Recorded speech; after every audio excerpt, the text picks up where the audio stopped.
children, so back with our exercises. This is terror train. Exercises are given on page number 88.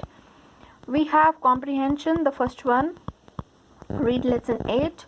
Match the characters to the events and when they happen in order to make the complete sentences. So please go through the sentences again and again and you can match. So I've just given you some hint. Pass it out. It could be almost hit fix. This is number 5. E when they arrived in America. Fogg and his friends were neither late nor early. Number 4. So after the ship reached San Francisco. Number 1, fix. Number 1, followed Fogg, passed it out and order onto the train. And number C, on the ship going from Yokohama to San Francisco. The train conductor, number 3, explained the dangerous situation to the passengers. So when? Before the train crossed the bridge. Order. Number 2, squeezed Fogg's hand. And A, as the train raced over the bridge because she got very nervous that time.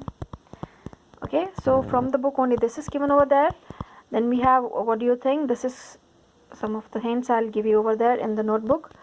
So this side we have language practice, something to read. Fogg and his friends have just crossed the damaged bridge which collapsed behind them. Imagine that you're Fogg, although you are cool and calm. You're very relieved that you and other passengers are safe. Write a page in your journal about the experience. Include where you were, what the weather was like, what happened, why the train crossed the bridge the way it did, how you really felt as it was going across, what you were thinking about as it crossed, how you felt when the train got to the other side, how you felt about your companions and others. So this is something for your homework. So you can write in your notebooks for that. What happens next? This is given for your next chapter. So this is all over. In the notebook, we are going to now see what do you think. So the very first question. What does Fogg mean when he says, well, that was a close shave? But a close shave is an idiom. Okay, so that is why shave is written over there. Well, that was a close shave. So what do you mean by that? That only Fogg only meant that it was really a very, very narrow escape for the train passengers. So let's write here. On the top you write lesson number 8, the terror train. What do you think? Question number 1.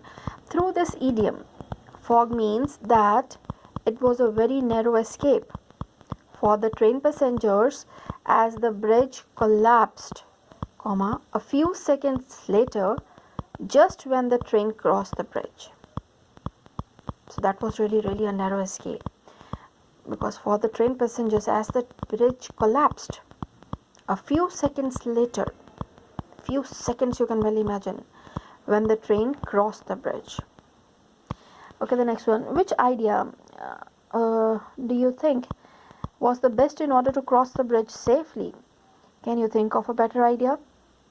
Otherwise, this is full on you, your choice. I've just given you one idea because what I think, no, it would have been better if the passengers could cross the river on foot and the train could have crossed the bridge and later they could have boarded the train, because that was very, very risky, at high risk. So otherwise it's your choice. You can write, can you think of a better idea? This is your choice. I've just given you my idea. I think it would have been better if the passengers could cross the river on foot and the train could have crossed the bridge. Later they could have boarded the train. I'm going to keep it here so that you can pause and write and then you can play. In third one, I've just given you some hints. Do you and your classmates or friends ever vote when you have to decide on something? If so, when? So usually better in class 7th, you people vote, if you remember, when you choose for the perfects of the school. Perfects means like the head boy, head girl, and then your vice captains for houses, I think so. For that, no. So I've just given you some hints so you can write. About first hint I've given, when the perfects means head boy, head girl of the school have to be decided. Or last time when we were discussing about this question in the class, some children, they even told me that, ma'am, even for doing our pending work, sometimes we vote. And I said, how you vote? by coin toss, that which work should be done first. So this is all your choice, fully on you. You can write any of your idea. Okay. Thank you. God bless you. Keep reading books. Thank you.